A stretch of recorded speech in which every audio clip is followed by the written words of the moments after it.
ఆత్మ బంధువులారా, ఈ సృష్టిలో మనం పుట్టిన ప్రతి క్షణం ఆ పరమాత్ముని భిక్షే.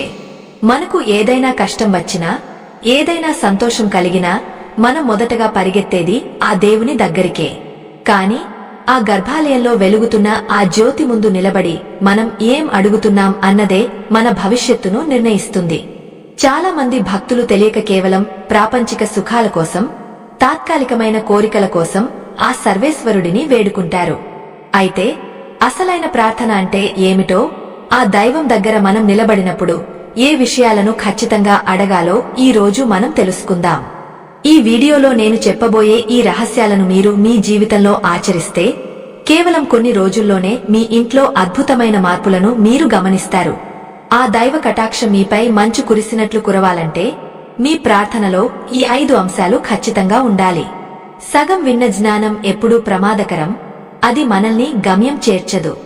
కాబట్టి ఆ పరమేశ్వరుని కృప మీకు సంపూర్ణంగా లభించాలన్నా, మీ ఇంట్లో ఉన్న దారిద్ర్యం తొలగిపోయి అష్టైశ్వర్యాలు సిద్ధించాలన్నా ఈ విషయాన్ని ఎక్కడా ఆపకుండా చివరి వరకు వినండి. అప్పుడే ఆ దైవ సంకల్పం మీకు పూర్తిగా అర్థమవుతుంది.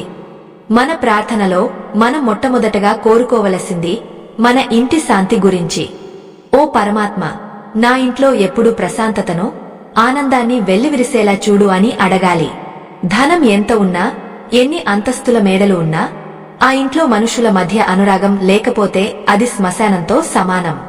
అందుకే ఓ భక్తులారా, మీరు పూజగదిలో దీపం వెలిగించినప్పుడు నీ దీపపు వెలుగు నా కుటుంబ సభ్యుల మనసుల్లోని చీకట్లను తొలగించి అందరినీ ఒకే తాటిపై నడిపించేలా దీవించమని ఆ దేవదేవుడిని మనసారా వేడుకోవాలి. శాంతి అనేది బయట ఎక్కడో దొరికే వస్తువు కాదు, అది మన అంతరాత్మ నుంచి రావాలి. మన ఇంట్లోకి అడుగు పెట్టగానే ఒక తెలియని ప్రశాంతత మనల్ని ఆవరించాలి అంటే ఆ దైవశక్తే మన గడపను కాపలా కాయాలి. కలహాలు లేని ఇల్లు, కన్నీళ్లు లేని కళ్ళు ఎక్కడ ఉంటాయో అక్కడ లక్ష్మీదేవి స్వయంగా వచ్చి కొలువై ఉంటుంది. అందుకే మీ ప్రార్థనలో మొదటి భాగం ఎప్పుడూ మీ ఇంటి వాతావరణం పవిత్రంగా ఉండాలని కోరుకోవడమే కావాలి. అప్పుడు మాత్రమే మీరు సంపాదించే ధనానికి ఒక అర్థం, పరమార్థం ఉంటుంది. రెండవ అతి ముఖ్యమైన విషయం ఏమిటంటే ఆత్మగౌరవంతో కూడిన జీవితం. ఓ దైవమా, నన్ను ఎవరి ముందు అడుక్కోనివ్వకు అని ఆ భగవంతుడిని బతిమాలాలి.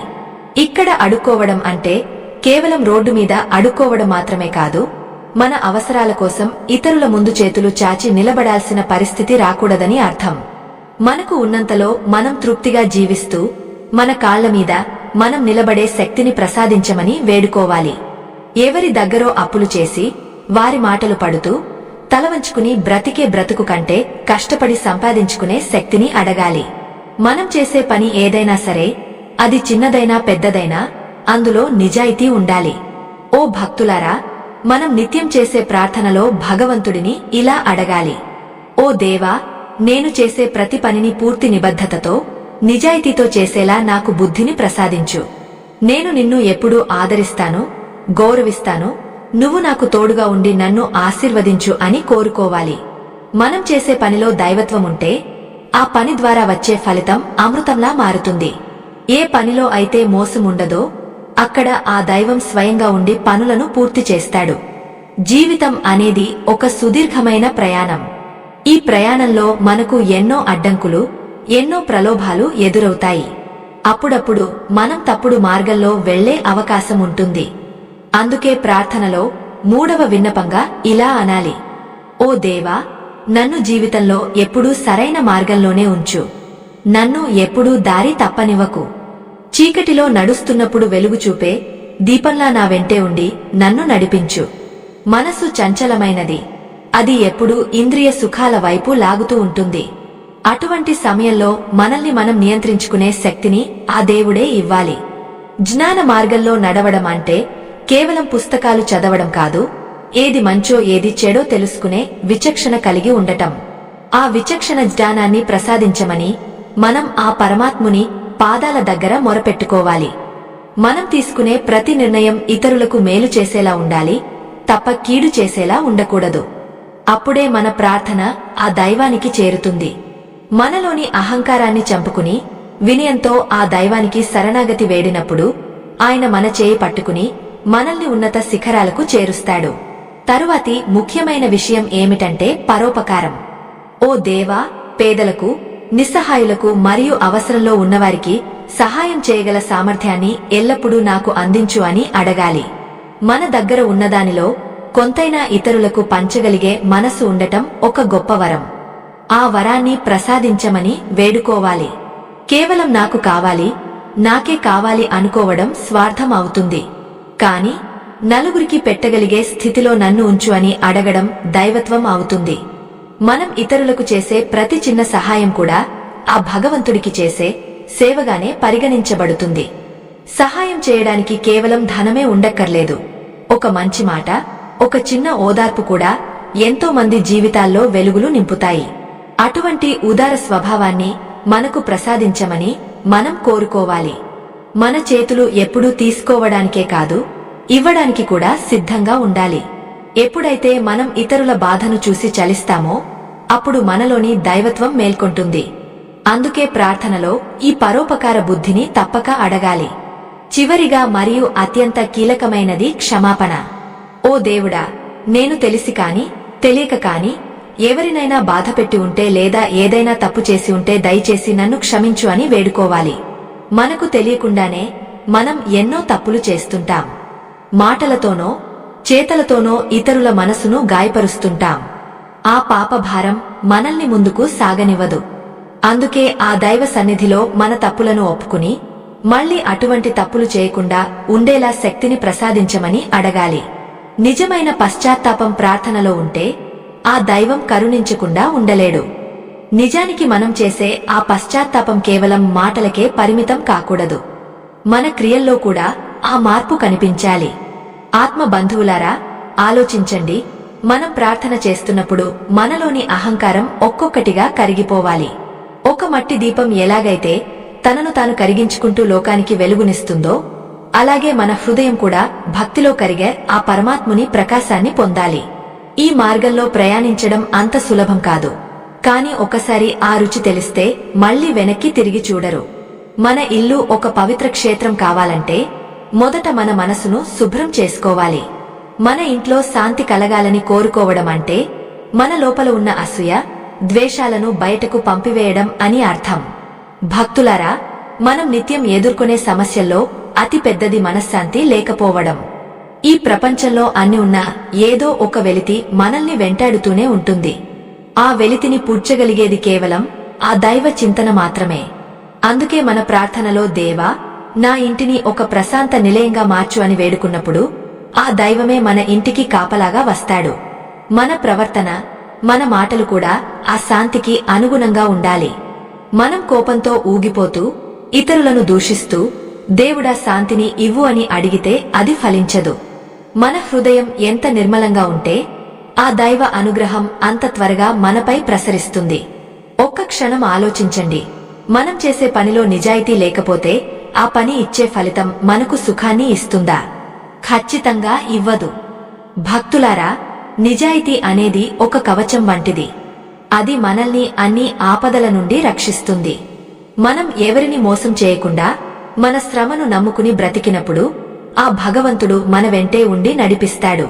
నిజాయితీగా ఉన్నవాడు ఎవరికీ భయపడాల్సిన అవసరం లేదు. అతని ప్రార్థన నేరుగా ఆ పరమాత్ముని చేరుకుంటుంది. అందుకే మీ వృత్తిలో, మీ వ్యాపారంలో, మీ పనుల్లో ఎప్పుడూ ధర్మాన్ని తప్పకండి. ఆ ధర్మమే మిమ్మల్ని కాపాడుతుంది. మనం అడిగే కోరికల్లో మరొక ముఖ్యమైనది నన్ను ఎవరి ముందు అడుక్కోనివ్వకు అని.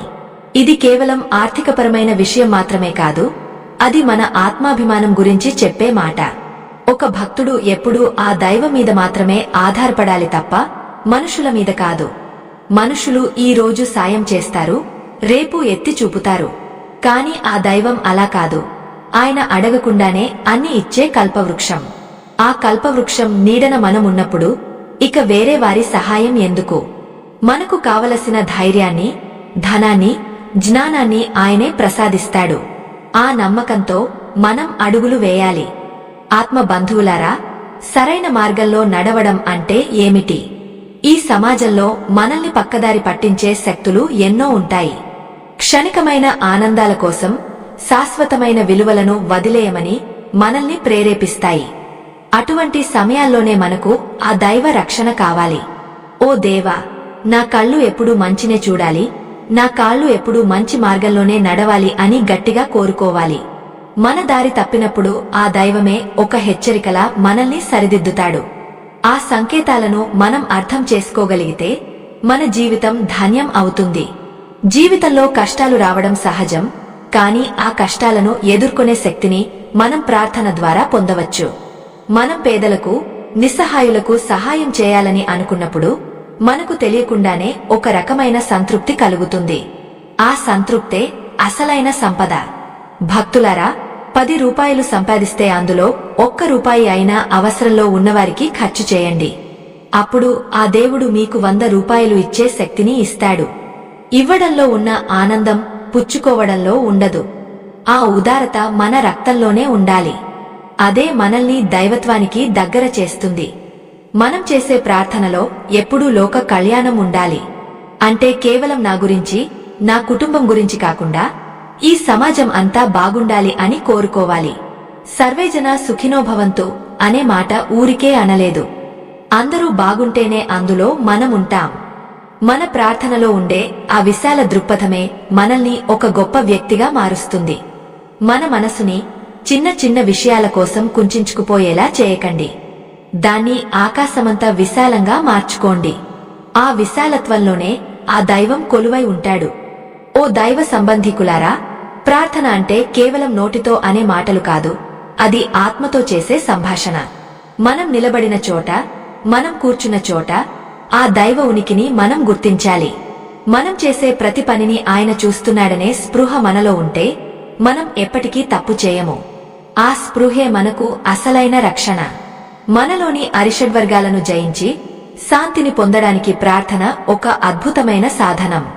ఈ సాధనాన్ని మనం సరైన విధంగా వాడుకుంటే మన జీవితం ఒక అందమైన పూలతోటలా మారుతుంది. మన జీవితంలో మనం ఎంచుకునే ప్రతి అడుగు, మనం పలికే ప్రతి మాట ఒక విత్తనం లాంటిది. అది ఈ రోజు కాకపోయినా రేపైనా ఫలాలను ఇస్తుంది. అందుకే ప్రార్థనలో దేవుడిని ఇలా అడగండి: ఓ దేవా, నా నుండి ఇతరులకు మేలే జరగాలి తప్ప ఎప్పుడూ కీడు జరగకూడదు. నా మాటలు ఒకరికి గాయం చేయకూడదు, ఒకరి కంటి నుండి నీరు తెప్పించకూడదు. ఈ విధమైన ప్రార్థన చేసినప్పుడు ఆ దైవం మీ పట్ల ఎంతో ప్రసన్నం అవుతాడు. మీ చుట్టూ ఉన్న ప్రపంచం మీకు అనుకూలంగా మారుతుంది. ఆత్మ బంధువులారా, మనం చేసే పనిలో నిజాయితీ ఉండటం అంటే అది కేవలం ఎదుటివారిని మోసం చేయకపోవడం మాత్రమే కాదు, మన అంతరాత్మకు మనం సమాధానం చెప్పుకోవడం. లోకమంతా చీకటిగా ఉన్నా మన హృదయంలో ఒక చిన్న వెలుగులా ఆ నిజాయితీ మనల్ని కాపాడుతుంది. మీరు దేవుడి ముందు నిలబడి, ఓ దేవా, నేను చేసే ప్రతి పనిని పూర్తి నిజాయితీతో చేస్తాను అని చెప్పినప్పుడు ఆ మాటలో ఎంత బలం ఉంటుందో తెలుసా? ఆ బలం మిమ్మల్ని ఏ కష్టానికైనా ఎదురు నిలబడేలా చేస్తుంది. ఒక చిన్న అబద్ధం లేదా ఒక చిన్న మోసం ద్వారా వచ్చే లాభం తాత్కాలికంగా సంతోషాన్ని ఇవ్వచ్చు, కానీ అది మన మనశ్శాంతిని శాశ్వతంగా దూరం చేస్తుంది. మనం తినే అన్నం పవిత్రంగా ఉండాలంటే ఆ అన్నం సంపాదించే మార్గం కూడా పవిత్రంగా ఉండాలి. అధర్మ మార్గంలో సంపాదించిన ధనం మన ఇంటికి రోగాలను, కలహాలను తీసుకువస్తుంది. అందుకే భక్తులారా, మీ ప్రార్థనలో ఈ విషయాన్ని మరువకండి. దైవమా, నాకు తక్కువ ఇచ్చినా పర్వాలేదు, కాని అది నీతిగా సంపాదించినది అయి ఉండాలి అని కోరుకోండి. అప్పుడే ఆ ఇంట్లో లక్ష్మీదేవి స్థిరంగా నివాసం ఉంటుంది. నిజాయితీగా బ్రతికే భక్తుడికి ఆ పరమేశ్వరుడు ఎప్పుడూ రుణపడి ఉంటాడు. ఆయన స్వయంగా అటువంటి వారి బాధ్యతను భుజాన వేసుకుంటాడు. మనం అడుగుతున్న రెండవ కోరిక, నన్ను ఎవరి ముందు అడుక్కోనివ్వకు అని. ఈ మాటలో ఉన్న గాంభీర్యం అర్థం చేసుకోండి. మనిషికి ప్రాణం కంటే ఆత్మాభిమానం మిన్న ఒకరి ముందు చేయి చాచడం అంటే మన శక్తిని మనం తక్కువ చేసుకోవడమే. భగవంతుడు మనకు 2 చేతులు ఇచ్చింది కష్టపడి పని చేయడానికే తప్ప ఇతరుల ముందు దేహి అని నిలబడటానికి కాదు. ఓ పరమాత్మ, నా కాళ్ల మీద నేను నిలబడేలా చేయి, నా కష్టాన్నే నా పెట్టుబడిగా మార్చు అని వేడుకోవాలి.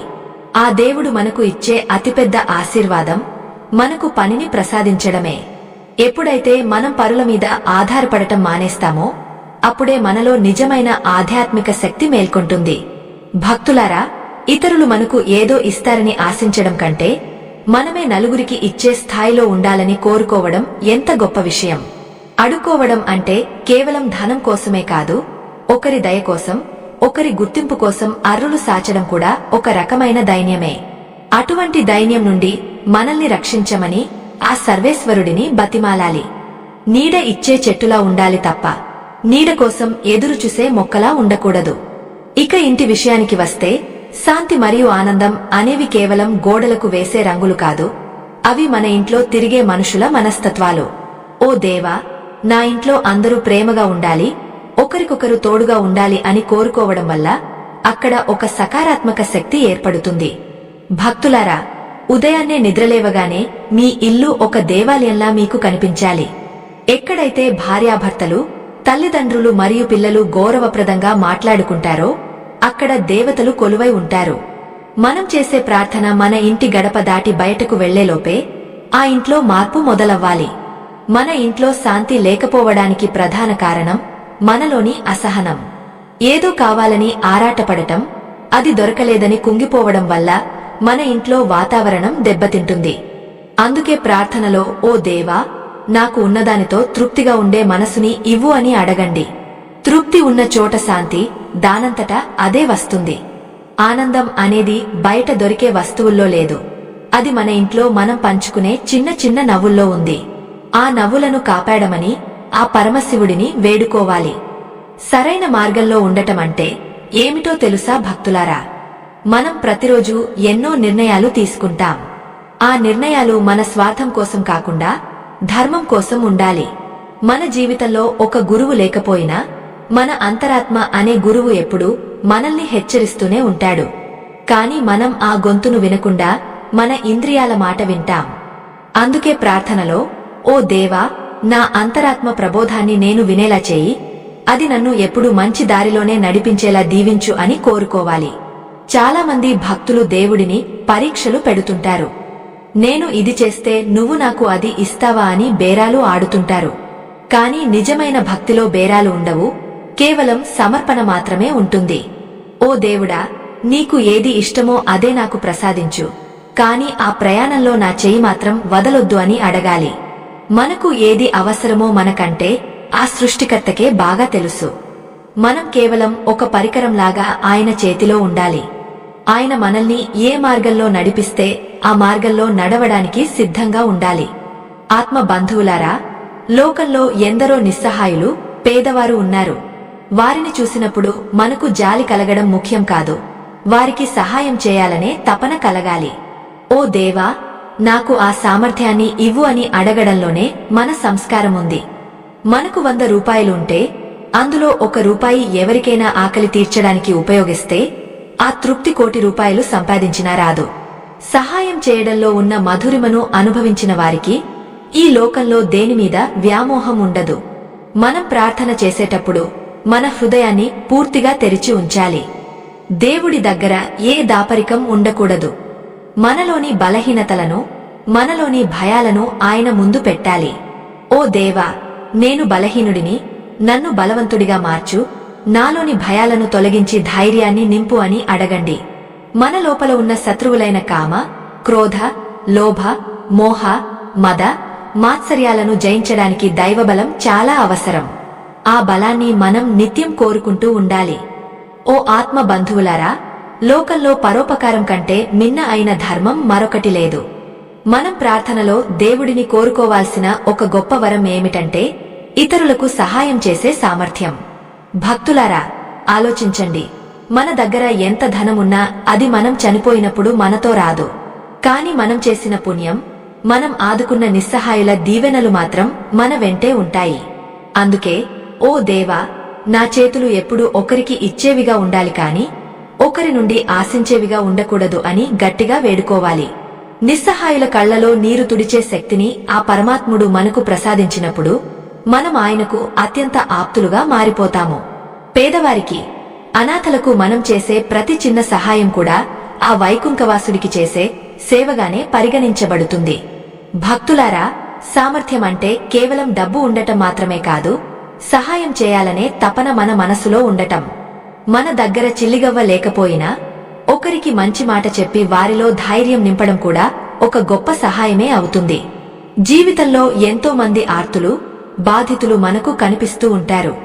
వారిని చూసి జాలితో వదిలేయకుండా మనకు తోచిన విధంగా వారి ఆకలి తీర్చడమో లేదా వారి కష్టంలో పాలుపంచుకోవడమో చేయాలి. అటువంటి ఉదార హృదయాన్ని ప్రసాదించమని మనం ఆ దేవదేవుడిని మొరపెట్టుకోవాలి. ఎప్పుడైతే మనం ఇతరుల కోసం జీవించడం మొదలు పెడతామో అప్పుడు మన జీవితం నిజమైన ఆధ్యాత్మిక మార్గంలో పడుతుంది. స్వార్థం లేని సేవలోనే అసలైన సంతోషం దాగి ఉంది. ఓ దైవ సంబంధికులారా, ఈ ఆధ్యాత్మిక ప్రయాణంలో మనం ఎన్నో మంచి విషయాలను తెలుసుకుంటున్నాము. ఈ సమాజంలో ధర్మం వర్ధిల్లాలన్నా, ఇటువంటి మంచి మాటలు 10 మందికి చేరాలన్నా మనందరి సహకారం ఎంతో అవసరం. మా ఈ ధర్మ యజ్ఞానికి మీ వంతు సహాయం చేయడానికి వీడియో చివర్లో ఇవ్వబడిన స్కానర్ ద్వారా మీ శక్తి మేరకు విరాళం అందించండి. మీరు అందించే ఆ చిన్న సహాయం ఎంతో మంది జీవితాల్లో వెలుగులు నింపడానికి, ఈ సేవను మరింత ముందుకు తీసుకెళ్లడానికి తోడ్పడుతుంది. మనం చేసిన ధర్మం ఎప్పుడూ వృధా పోదు. అది మనల్ని, మన వంశాన్ని 10 కాలాల పాటు రక్షిస్తుంది. సముద్రంలో కలిసే నదులని ఎలాగైతే సముద్రాన్ని నింపుతాయో, మనం చేసే ప్రతి చిన్న పుణ్యకార్యం మన ఆత్మను అలా పవిత్రం చేస్తుంది. భక్తులారా, సహాయం చేయడానికి గొప్ప మనసు ఉండాలి తప్ప గొప్ప హోదా అక్కర్లేదు. మన చుట్టూ ఉన్న ప్రపంచం సుభిక్షంగా ఉండాలని కోరుకుంటూ చేతనైన సహాయం చేయడం ద్వారా మనం ఆ భగవంతుని కృపకు పాత్రులం కావచ్చు. ఇక ప్రార్థనలో మనం అడగవలసిన మరొక కీలకమైన అంశం ఏమిటంటే క్షమాపణ. ఓ దేవుడా, నేను తెలియకుండానే ఎవరినైనా బాధపెట్టి ఉంటే నన్ను క్షమించు అని వేడుకోవాలి. మన మాట తీరు వల్లనో మన ప్రవర్తన వల్లనో ఇతరుల మనసు గాయపడవచ్చు. కొన్నిసార్లు మనం ఉద్దేశపూర్వకంగా కాకపోయినా మన అహంకారం వల్ల తప్పులు దొర్లవచ్చు. అటువంటి తప్పులను గుర్తించి వాటిని సరిదిద్దుకోవడానికి ఆ దైవమే మనకు మార్గం చూపాలి. క్షమ అనేది ఒక గొప్ప గుణం. ఎదుటివారిని క్షమించడం ఎంత ముఖ్యమో, మన తప్పులను మనం ఒప్పుకుని ఆ దేవుడిని క్షమించమని అడగడం కూడా అంతే ముఖ్యం. మన మనసులో తప్పు చేశామనే గిల్టీ భావన ఉంటే మనం ఎప్పటికీ ప్రశాంతంగా ఉండలేము. ఆ భారం మనల్ని మానసికంగా కృంగదీస్తుంది. అందుకే పూజ గదిలో కూర్చున్నప్పుడు మన హృదయంలోని కుళ్ళును, కపటాన్ని ఆ దేవుని పాదాల దగ్గర వదిలేసి స్వచ్ఛమైన మనసుతో క్షమించమని అడగాలి. మనం చేసే ప్రతి ప్రార్థన మన ఆత్మను శుద్ధి చేయాలి. ఓ భక్తులారా, నిజమైన క్షమాపణ అంటే మళ్లీ ఆ తప్పు చేయకుండా ఉండటం. ఒకసారి చేసిన తప్పును పదే పదే చేస్తూ దేవుడిని క్షమించమని అడగడం అది కేవలం నటనే అవుతుంది. మనలో పరివర్తన వచ్చినప్పుడే ఆ దైవం మనల్ని తన దరి చేర్చుకుంటాడు. ఏ తప్పులు లేని మనిషి ఈ లోకంలో ఉండడు. కాని తన తప్పులను తెలుసుకుని సరిదిద్దుకునేవాడే అసలైన మానవుడు. మన లోపల ఉన్న శత్రువులైన కోపం, అసూయ వంటివి మనల్ని తప్పుడు పనులు చేసేలా ప్రేరేపిస్తాయి. అటువంటి సమయాల్లో మనం సంయమనం పాటించేలా చేయమని ఆ దేవుడిని ప్రార్థించాలి. తెలియకుండా చేసే తప్పులకు ప్రాయశ్చిత్తం ఆ దైవ చింతనే.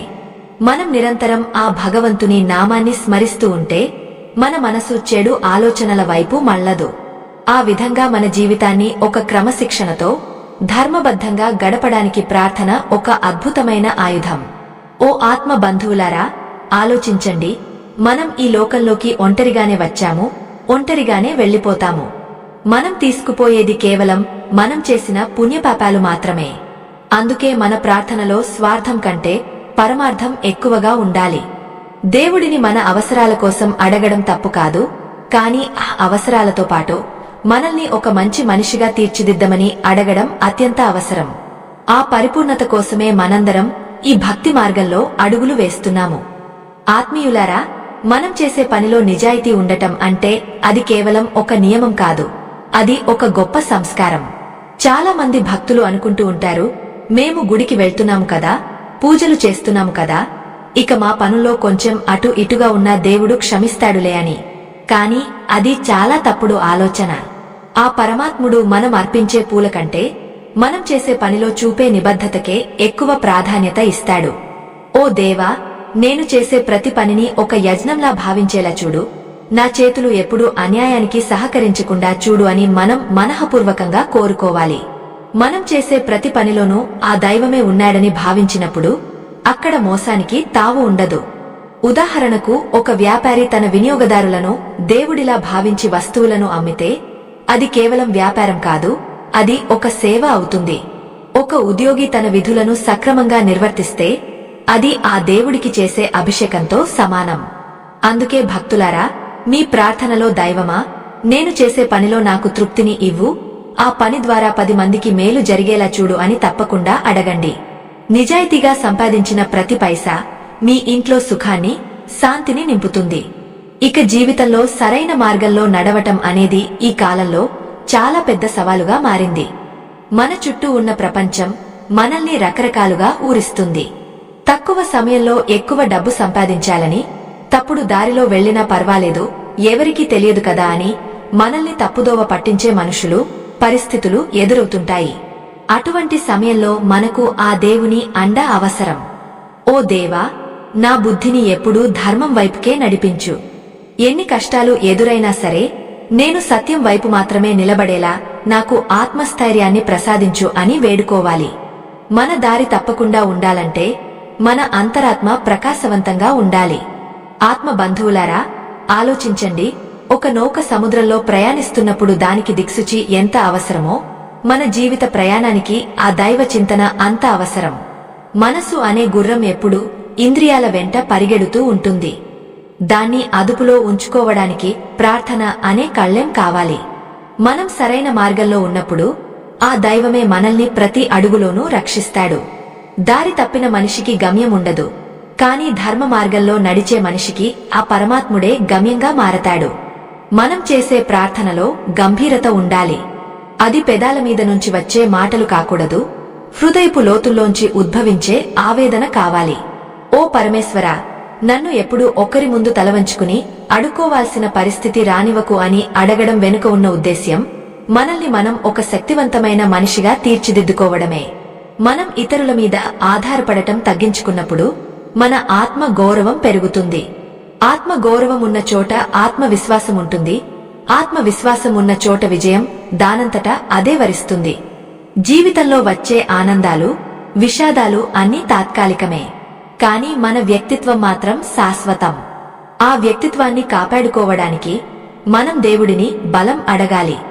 ఓ దైవమా, నా ఇంట్లో శాంతిని ఉంచు, నా కుటుంబ సభ్యుల మధ్య కలహాలు రాకుండా చూడు అని అడగడం వల్ల మన ఇంటి చుట్టూ ఒక రక్షణ కవచం ఏర్పడుతుంది. శాంతి అనేది బయట నుంచి కొనుక్కునే వస్తువు కాదు, అది మన మనసుల మధ్య ఉండే అవగాహన నుంచి పుడుతుంది. మనం ప్రార్థనలో అందరూ బాగుండాలని కోరుకున్నప్పుడు మన ఇంట్లో ఉన్న చిన్న చిన్న విభేదాలు కూడా తొలగిపోతాయి. నిస్సహాయులకు సహాయం చేసే సామర్థ్యం గురించి మనం మాట్లాడుకున్నాం. భక్తులారా, నిజమైన భక్తి అంటే కేవలం కళ్ళు మూసుకుని జపం చేయడం కాదు, తోటి మనిషి కష్టంలో ఉన్నప్పుడు కళ్ళు తెరిచి చూడటం. నీ దగ్గర ఉన్నదానిలో ఒక ముద్ద అన్నం ఆకలితో ఉన్నవాడికి పెడితే ఆ దేవుడు నీకు 1000 ముద్దల అన్నం పెడతాడు. అది ప్రకృతి నియమం. మనం ఏది ఇస్తామో అదే తిరిగి పొందుతాము. అందుకే మీ ప్రార్థనలో నలుగురికి సహాయం చేసే గొప్ప హృదయాన్ని ప్రసాదించమని వేడుకోండి. ధనం రావచ్చు పోవచ్చు, కాని మనం చేసిన పుణ్యం మాత్రం తరతరాలకు శ్రీరామరక్షగా ఉంటుంది. మనం తెలియకుండా చేసే తప్పుల గురించి పశ్చాత్తాపపడటం ఒక గొప్ప సంస్కారం. ఒక చిన్న శిశువు తన తల్లి దగ్గర తప్పును ఒప్పుకున్నట్లుగా మనం ఆ పరమాత్ముని దగ్గర మన తప్పులను ఒప్పుకోవాలి. ఓ దేవా, నేను నా మాటలతో ఎవరినైనా కష్టపెట్టి ఉంటే నన్ను క్షమించు. నాలో ఉన్న అహంకారాన్ని చంపి వినయాన్ని నింపు అని ప్రార్థించాలి. వినయం ఉన్న చోటే విద్య, జ్ఞానం వృద్ధి చెందుతాయి. తప్పులు చేయడం మానవ సహజం, కాని వాటిని తెలుసుకుని సరిదిద్దుకోవడం దైవత్వం. ఆ దైవత్వం మనలో మేల్కొనాలని మనం కోరుకోవాలి. దైవ సంబంధీకులారా, ప్రార్థన అనేది మనల్ని మనతో కలుపుతుంది. మన లోపల ఉన్న దేవుడిని మనం గుర్తించినప్పుడు మనకు ఏ భయం ఉండదు. మన జీవితంలో ఎదురయ్యే ప్రతి కష్టాన్ని ఒక పాకంలా భావించి ముందుకు సాగాలి. ఓ దేవా, నాకు కష్టాలు లేని జీవితాన్ని ఇవ్వకపోయినా పర్వాలేదు, కాని ఆ కష్టాలను ఎదుర్కొనే ధైర్యాన్ని మాత్రం ఖచ్చితంగా ఇవ్వు అని అడగండి. అప్పుడు ఏ సమస్య కూడా మీకు పెద్దదిగా అనిపించదు. మీ ప్రార్థనలో ఈ 5 అంశాలను చేర్చుకుని చూడండి. మీ జీవితం ఎంత ప్రశాంతంగా, ఎంత అర్థవంతంగా మారుతుందో మీకే అర్థమవుతుంది. భక్తులారా, ఈ ప్రయాణం ఇక్కడితో ముగసిపోలేదు. ఆ దైవ రహస్యాలు, ఆ ప్రార్థనా ఫలాలు ఇంకా ఎన్నో ఉన్నాయి. మనం ఎలా ప్రార్థిస్తే ఆ పరమాత్ముడు వెంటనే స్పందిస్తాడో, మన ఇంట్లోని ప్రతికూల శక్తులు ఎలా తొలగిపోతాయో ముందు ముందు ఇంకా వివరంగా తెలుసుకుందాం. ఈ ఆధ్యాత్మిక మార్గంలో మనం వేసే ప్రతి అడుగు మనల్ని మోక్షం వైపు నడిపిస్తుంది. ఆ నమ్మకంతో, ఆ భక్తితో మన ప్రయాణాన్ని కొనసాగిద్దాం. మనసును ప్రశాంతంగా ఉంచుకోండి. ఆ దైవం మీ వెంటే ఉన్నాడనే స్పృహతో ఉండండి. ఆత్మ బంధువులారా, మనం దేవుడిని క్షమించమని వేడుకున్నప్పుడు మన మనసులోని భారం సగం తగ్గిపోతుంది. చేసిన తప్పును నిస్సంకోచంగా అంగీకరించడానికి చాలా ధైర్యం కావాలి. ఆ ధైర్యం మనకు దైవ చింతన వల్లే వస్తుంది. ఓ దేవా, నేను ఎవరికైనా అన్యాయం చేసి ఉంటే, నా మాటలతో ఎవరి మనసునైనా నొప్పించి ఉంటే, ఆ పాపం నుండి నన్ను విముక్తుడిని చేయి అని ప్రార్థించాలి. మన హృదయం ఒక స్వచ్ఛమైన అద్దం లాంటిది. దానిమీద తప్పులనే ధూళి పేరుకుపోతే ఆ దైవ ప్రతిబింబం మనకు సరిగ్గా కనిపించదు. అందుకే ప్రతిరోజూ ఆ అద్దాన్ని పశ్చాత్తాపం అనే నిర్మలమైన నీటితో కడుక్కుంటూ ఉండాలి. మనలో చాలామందికి ఒక అపోహ ఉంటుంది. మనం చేసే రహస్య పనులు ఎవరికీ తెలియవు అని అనుకుంటాం. కాని ఆ సర్వసాక్షి అయిన పరమాత్ముడు మన ప్రతి ఆలోచనను, ప్రతి అడుగును గమనిస్తూనే ఉంటాడు. మనం చీకటిలో చేసినా, ఏకాంతంలో చేసినా అది ఆ కాలపురుషుడికి కనిపిస్తుంది. అందుకే ఓ భక్తులారా, మీ ప్రార్థనలో దేవుడిని ఇలా అడగండి: దేవా, నా క్రియలే కాదు, నా ఆలోచనలు కూడా పవిత్రంగా ఉండేలా చూడు. నా మనసులో ఇతరులకు కీడు చేయాలనే సంకల్పం రాకుండా నన్ను కాపాడు. మన సంకల్పం ఎంత బాగుంటే మన భవిష్యత్తు అంత అద్భుతంగా ఉంటుంది. మన నిత్య జీవితంలో నిజాయితీని ప్రదర్శించడం అనేది ఒక పెద్ద తపస్సు. లోకం మెచ్చడం కోసం చేసే పనుల కంటే ఆ దైవం మెచ్చేలా చేసే పనులే మనకు శాశ్వతమైన మోక్షాన్ని ఇస్తాయి. ఓ దేవా, నేను చేసే పనిలో లాభం కంటే ధర్మానికి ఎక్కువ ప్రాధాన్యత ఇచ్చే బుద్ధిని నాకు ప్రసాదించు అని వేడుకోవాలి. అన్యాయంగా సంపాదించిన కోట్లు కూడా ఒక్క క్షణంలో ఆవిరైపోతాయి. కాని ధర్మబద్ధంగా సంపాదించిన ఒక్క రూపాయి మన వంశాన్ని 10 కాలాల పాటు కాపాడుతుంది. ఆ సత్యాన్ని మనం గ్రహించినప్పుడే మన ప్రార్థనకు ఒక సార్థకత లభిస్తుంది. జీవితంలో సరైన మార్గమంటే ఏమిటో చాలామందికి గందరగోళంగా ఉంటుంది. ఏది మంచో ఏది చెడో నిర్ణయించుకోలేక సతమతమవుతుంటారు. అటువంటి క్లిష్ట సమయాల్లో మనం ఆ దైవ ప్రార్థననే ఆశ్రయించాలి. ఓ దేవా, నేను చీకటిలో ఉన్నాను, నాకు వెలుగు చూపించు. నా నిర్ణయాలు నన్ను, నా కుటుంబాన్ని నాశనం చేయకుండా అందరికీ సుఖాన్ని ఇచ్చేలా ఉండేలా దీవించు అని అడగాలి. మనం దేవుడిని అడిగే మార్గదర్శకత్వం మనల్ని ఎప్పుడూ ఒంటరిని చేయదు. ఆయన ఒక కంటికి రెప్పలా మనల్ని కాపాడుతూనే ఉంటాడు. భక్తులారా, లోకంలో నిస్సహాయులకు సహాయం చేయడం అనేది భగవంతుడికి అత్యంత ఇష్టమైన కార్యం. మనకు ఉన్నదానిలో కొంచెం ఇతరులకు పంచినప్పుడు ఆ దైవం మనకు అక్షయ పాత్రను ప్రసాదిస్తాడు. ఓ దేవా, నాకు ఎప్పుడూ నలుగురికి పెట్టే స్థాయిని కల్పించు కాని ఒకరి దగ్గర అడిగే స్థితిని రానివ్వకు అని అడగాలి. దానం చేయడం అంటే కేవలం ధనాన్ని ఇవ్వడమే కాదు, ఒకరి కష్టాన్ని ఓపికగా వినడం, ఒకరికి భరోసా ఇవ్వడం కూడా ఒక గొప్ప దానమే అవుతుంది. మన హృదయంలో ఆ దయ, కరుణ ఎల్లప్పుడూ సజీవంగా ఉండాలి. మనం ఎవరి దగ్గర అడుక్కోవాల్సిన అవసరం లేకుండా బ్రతకడం అంటే అది మన గొప్పతనం కాదు. అది ఆ దేవుడు మనకు ఇచ్చిన గొప్ప కృప. అటువంటి కృపను మనం ఎల్లప్పుడూ కోరుకోవాలి. మన శ్రమను మనం నమ్ముకుని ఆ శ్రమను ఆ దేవుడికి అంకితం చేసినప్పుడు మనకు ఎటువంటి లోటు ఉండదు. ఓ ఆత్మ బంధువులారా, నిజమైన ఐశ్వర్యం అంటే బ్యాంకులో ఉన్న డబ్బు కాదు, మన మనసులో ఉన్న ప్రశాంతత. ఆ ప్రశాంతత కోసం మనం ఎంత వెచ్చించినా తక్కువే. అది కేవలం ఆ దైవ ప్రార్థన ద్వారా మాత్రమే మనకు లభిస్తుంది. మన ఇంట్లో శాంతి కలగాలంటే మొదట మనలోని అశాంతిని వదిలించుకోవాలి. మన ఇంట్లోని గోడలకు దేవుడి పటాలు తగిలించినంత మాత్రాన సరిపోదు. మన హృదయంలో ఆ దేవుని స్థానాన్ని స్థిరపరుచుకోవాలి. ఓ దేవా, నా ఇంట్లో అందరూ ఒకరినొకరు అర్థం చేసుకునేలా చూడు, అపార్థాలకు తావు లేకుండా చేయి అని కోరుకోవాలి. ఎక్కడైతే ప్రేమానురాగాలు ఉంటాయో అక్కడ లక్ష్మీనారాయణులు స్వయంగా వచ్చి కొలువై ఉంటారు. మన ప్రార్థనలో ఆర్తి ఉండాలి, ఆ గాఢమైన భక్తి ఉండాలి. అప్పుడే ఆ దైవం మన ఇంట అడుగు పెడతాడు. మనం చేసే చిన్న తప్పు కూడా ఒక పెద్ద సమస్యకు దారితీయవచ్చు. అందుకే ఎప్పటికప్పుడు ఆ దేవుడిని క్షమించమని అడగడం వల్ల మన మనసు తేలికపడుతుంది. ఓ దేవుడా, నా వల్ల ఎవరైనా కన్నీరు కార్చి ఉంటే ఆ పాపాన్ని నేను అనుభవించే శక్తిని ఇవ్వు లేదా వారి మనసు మారేలా చూడు అని వేడుకోవాలి. మనం చేసిన తప్పును కప్పిపుచ్చుకోవడం కంటే దాన్ని ధైర్యంగా ఒప్పుకుని సరిదిద్దుకోవడంలోనే మన వ్యక్తిత్వం కనిపిస్తుంది. ఆ వ్యక్తిత్వాన్ని కాపాడుకోవడానికి ఆ పరమాత్ముని దైవ బలం మనకు చాలా అవసరం. ఈ ప్రయాణంలో మనం ఎన్నో అద్భుతమైన విషయాలు నేర్చుకుంటున్నాము. భక్తులారా, మనం దేవుడిని అడగాల్సింది కేవలం వస్తువులను కాదు, ఆయన్ని మనతోనే ఉండమని అడగాలి. ఆయన మనతో ఉంటే ఈ లోకంలోని సర్వ సంపదలు మన వెంటే ఉంటాయి. ఓ దేవా, నా సర్వస్వం నీవే, నా ప్రతి అడుగు నీ వైపుకే పడేలా చూడు అని సంపూర్ణ శరణాగతి వేడాలి.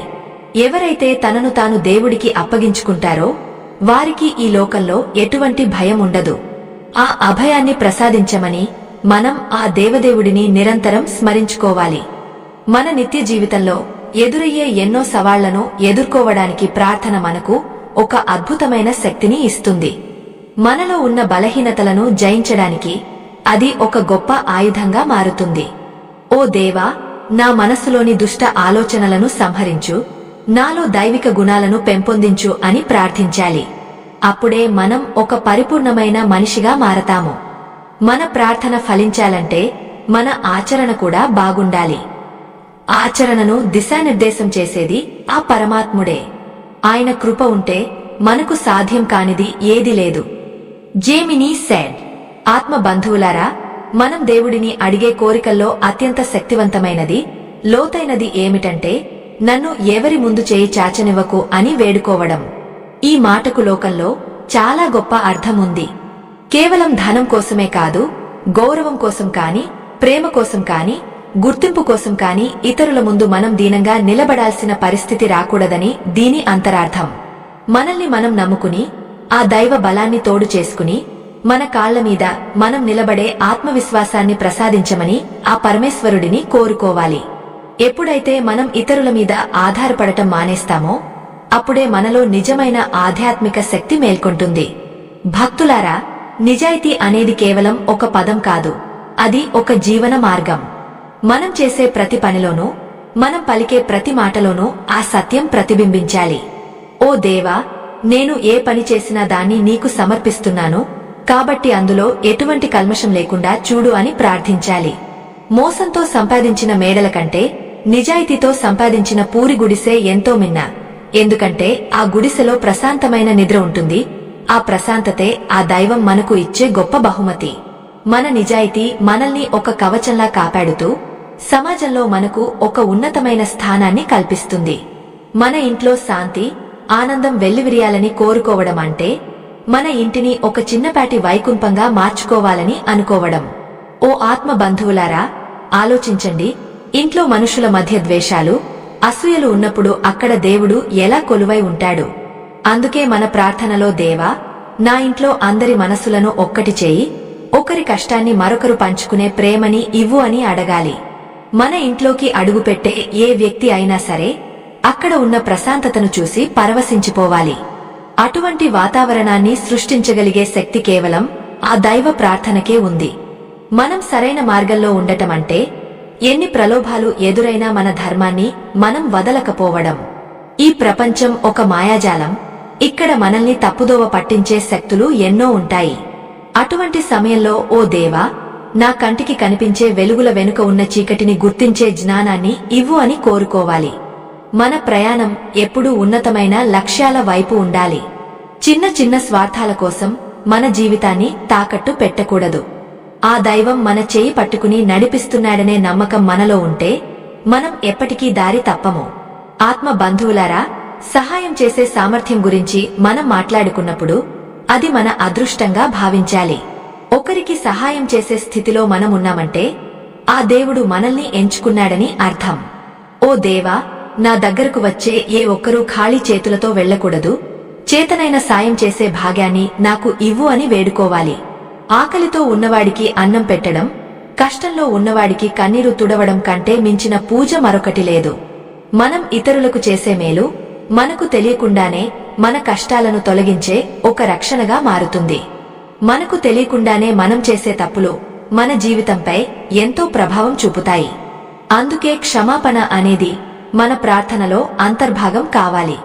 ఓ దేవుడా, నేను నా అహంకారంతో ఎవరినైనా కించపరిచి ఉంటే, నా ప్రవర్తనతో ఎవరినైనా ఇబ్బంది పెట్టి ఉంటే నన్ను మన్నించు అని వేడుకోవాలి. క్షమించమని అడగడం వల్ల మనం తక్కువ అయిపోము, మన వ్యక్తిత్వం మరింత పెరుగుతుంది.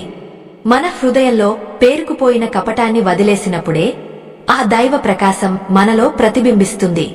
నిత్యం మనల్ని మనం పరీక్షించుకుంటూ ఆ తప్పులను సరిదిద్దుకుంటూ ముందుకు సాగాలి. జ్ఞాన మార్గంలో నడవటం అంటే కేవలం శాస్త్రాలు చదవడం కాదు, ఆ చదివిన దాన్ని ఆచరించడం. ఓ భక్తులారా, ప్రార్థన మనల్ని ఒక మంచి మనిషిగా తీర్చిదిద్దాలి. మన ప్రార్థనలో లోక కళ్యాణం ఉండాలి, అందరూ సుఖంగా ఉండాలనే కోరిక ఉండాలి. ఎప్పుడైతే మన మనసు విశాలం అవుతుందో అప్పుడు ఆ దైవం మనలో నివసిస్తాడు. మన చుట్టూ ఉన్న ప్రపంచం మన ప్రతిబింబమే అని మనం గుర్తించాలి. మనం ఎంత ప్రేమను పంచుతామో అంతే ప్రేమ మనకు తిరిగి వస్తుంది. ఆ ప్రేమ తత్వమే ఈ సృష్టికి ఆధారం. జీవితంలో వచ్చే కష్టాలు మనల్ని బలహీనపరచడానికి కాదు, మనల్ని మరింత దృఢంగా మార్చడానికి వస్తాయి. ఓ దేవా, నాకు కష్టాలను ఎదుర్కొనే స్థైర్యాన్ని ఇవ్వు, నాలో ఉన్న భయాన్ని పోగొట్టి ధైర్యాన్ని నింపు అని ప్రార్థించాలి. మనం ఆ దైవాన్ని నమ్ముకున్నప్పుడు కొండంత కష్టం కూడా పంజాంత తేలికైపోతుంది. మన సంకల్పం గొప్పదైతే ఆ సృష్టి శక్తులన్నీ మనకు సహకరిస్తాయి. మన ప్రార్థన కేవలం కోరికల చిట్టా కాకూడదు, అది ఆ పరమాత్మునితో మనకున్న బంధాన్ని బలపరిచే ఒక సాధనం కావాలి. ఆత్మ బంధువులారా, ఈ ప్రార్థనా రహస్యాలను మనం కేవలం వినడమే కాదు, మన జీవితంలో ప్రతిరోజూ ఆచరించాలి. పూజ గదిలో మనం గడిపే ఆ కొన్ని నిమిషాలు మన రోజంతా ప్రభావితం చేయాలి. ఓ దేవా, ఈ రోజు నేను చేసే ప్రతి పని నీ ఆజ్ఞ ప్రకారమే జరుగుతుందని భావిస్తున్నాను, నన్ను సరైన దిశలో నడిపించు అని అనుకోవాలి. అప్పుడు మన జీవితంలో ఎటువంటి అలజడులు ఉండవు, ఎటువంటి ఆందోళనలు ఉండవు. అంతా ఆ దైవ ఇచ్చే అని భావించి నిశ్చింతగా ఉండవచ్చు. ఆ నిశ్చింతే అసలైన యోగం. మనం చేసే ఈ ఆధ్యాత్మిక ప్రయాణంలో ప్రతి భాగం మనల్ని ఒక కొత్త కోణంలో ఆలోచింపజేస్తుంది. మన మనసులోని మాలిన్యాన్ని కడిగేసి దాన్ని ఒక పవిత్రమైన గంగానదిలా మార్చుకోవాలి. ఆ నదిలో భక్తి అనే ప్రవాహం నిరంతరం సాగుతూ ఉండాలి. భక్తులారా, ఆ పరమాత్ముడు ఎప్పుడూ మన వెంటే ఉంటాడు. మనం పిలిస్తే పలికే దైవం ఆయన. మన ప్రార్థనలో నిజాయితీ, ఆర్తి ఉంటే ఆయన మనల్ని తప్పకుండా కరుణిస్తాడు. ఆ కరుణా కటాక్షాల కోసం మనం నిరంతరం తపిస్తూ ఉండాలి. ఓ ఆత్మ బంధువులారా, మన ప్రార్థన ఇప్పుడు ఒక పరిపూర్ణమైన స్థితికి చేరుకుంది. మనం చెప్పుకున్న ఈ 5 అంశాలు కేవలం కోరికలు కావు, అవి మన ఆత్మ పరమాత్మతో చేసుకునే ఒక పవిత్రమైన ఒప్పందం. మనం ఎప్పుడైతే తెలియకుండా చేసిన తప్పులకు క్షమాపణ అడుగుతామో అప్పుడే మన హృదయ భారమంతా తొలగిపోయి అది ఒక పక్షిలా స్వేచ్ఛగా మారుతుంది. లోకంలో ఎవరూ పరిపూర్ణులు కారు. ప్రతి మనిషి ఏదో ఒక సందర్భంలో పొరపాట్లు చేస్తూనే ఉంటాడు. కాని ఆ పొరపాటును గుర్తించి దైవ సన్నిధిలో తలవంచి ఒప్పుకోవడం అనేది ఒక మహోన్నతమైన సంస్కారం. ఆ సంస్కారమే మనల్ని సామాన్య మానవుల నుండి దైవ స్వరూపులుగా మారుస్తుంది. దేవుడు మన నుండి కోరుకునేది కేవలం భక్తి మాత్రమే కాదు, పశ్చాత్తాపంతో కూడిన నిర్మలమైన హృదయం. ఓ దేవా, నేను నా మాటలతో ఎవరినైనా నొప్పించి ఉంటే, నా ప్రవర్తనతో ఎవరికైనా హాని కలిగించి ఉంటే నన్ను మన్నించు అని మీరు అడిగినప్పుడు ఆ క్షణమే మీ పాత కర్మల ప్రభావం తగ్గడం మొదలవుతుంది. మన లోపల ఉన్న గర్వాన్ని, అహంకారాన్ని వదిలించుకోవడానికి క్షమాపణ అడగడం కంటే మించిన ఔషధం మరొకటి లేదు. ఈ వినయమే మనల్ని జ్ఞాన మార్గంలో ముందుకు నడిపిస్తుంది. ఆత్మ బంధువులారా, ఈ ప్రార్థనలను మీరు నిత్యం మీ పూజలో భాగం చేసుకుంటే మీ ఇంట్లో అద్భుతమైన మార్పులు రావడం మీరు గమనిస్తారు. ఒకప్పుడు కలహాలతో ఉన్న ఇల్లు ఇప్పుడు ప్రశాంతమైన నందనవనంలా మారుతుంది. ధనం కోసం ఇతరుల ముందు చేయి చాచాల్సిన అవసరం లేకుండా ఆ భగవంతుడే మీకు కొత్త మార్గాలను చూపిస్తాడు. నిజాయితీగా మీరు చేసే ప్రతి పనిలోనూ విజయం మిమ్మల్ని వరిస్తుంది, ఎందుకంటే మీ వెనుక ఆ సర్వేశ్వరుడి అభయహస్తం ఉంటుంది. ధర్మ మార్గంలో నడిచే మనిషికి ఆ సృష్టి శక్తులన్నీ సహకరిస్తాయి. మనం కోరుకున్నట్లుగా ఇతరులకు సహాయం చేసే సామర్థ్యం మనకు లభించినప్పుడు ఆ సంతోషం వర్ణనాతీతం. 10 మందికి అన్నం పెడుతున్నప్పుడు ఆ తృప్తిని మాటల్లో చెప్పలేము, అది కేవలం ఆ దైవ కృప వల్లే సాధ్యం. ఓ దేవా, నన్ను నీ చేతిలో ఒక పరికరంగా మార్చుకో, నా ద్వారా నలుగురికి మేలు జరిగేలా చూడు అని మనం అడిగినప్పుడు మన జీవితం ధన్యం అవుతుంది. మన జీవిత గమ్యం కేవలం మన కోసం బ్రతకడం కాదు, తోటి ప్రాణికి సహాయపడటం అని మనం గుర్తించాలి. ఆ గుర్తింపే ఆధ్యాత్మికతకు మొదటి మెట్టు. ఈ మంచి మాటలు వినే ముందు ఒక చిన్న విన్నపం. మన సనాతన ధర్మాన్ని, ఈ ఆధ్యాత్మిక విలువలను 10 మందికి చేరవేయడానికి మనం చేస్తున్న ఈ నిరంతర ప్రయత్నానికి మీ తోడ్పాటు ఎంతో అవసరం. ఈ ధర్మ యజ్ఞాన్ని ఇలాగే ముందుకు తీసుకెళ్లడానికి వీడియో చివర్లో ఉన్న స్కానర్ ద్వారా మీ శక్తి మేరకు విరాళం అందించి ఈ పుణ్యకార్యంలో పాలుపంచుకోండి. మీరు ఇచ్చే ఆ చిన్న సహాయం ఎంతో మంది జీవితాల్లో వెలుగులు నింపడానికి, ఆధ్యాత్మిక సేవను మరింత విస్తృతం చేయడానికి ఉపయోగపడుతుంది. దాన గుణం ఉన్న చోటే దైవం ఉంటాడు. భక్తులారా, ప్రార్థన అనేది మనలో ఉన్న దైవత్వాన్ని మేల్కొల్పే ఒక మంత్రం. మనం చెప్పుకున్న విషయాలను మనసులో ఉంచుకుని ప్రతిరోజు దీపం వెలిగించండి.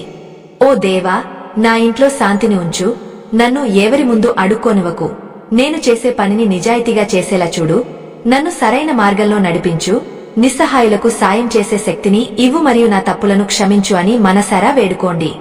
ఈ అంశాలు మీ జీవితాన్ని పరిపూర్ణం చేస్తాయి. మీకు కావలసినవని ఆ దేవుడు మీకు అడగకుండానే ప్రసాదిస్తాడు. మనం దేవుడిని నమ్మడం అంటే మనల్ని మనం నమ్మడం. ఎందుకంటే ఆయన ఎక్కడో లేడు, మన హృదయంలోనే ఉన్నాడు. మనం చేసే ప్రతి ప్రార్థన మన అంతరాత్మకు వినబడుతుంది. మన సంకల్పం దృఢంగా ఉంటే ప్రపంచంలోని ఏ శక్తి మనల్ని ఆపలేదు. కష్టాలు వచ్చినా, సుఖాలు వచ్చినా వాటన్నింటినీ ఆ దైవ ప్రసాదంగా స్వీకరించండి.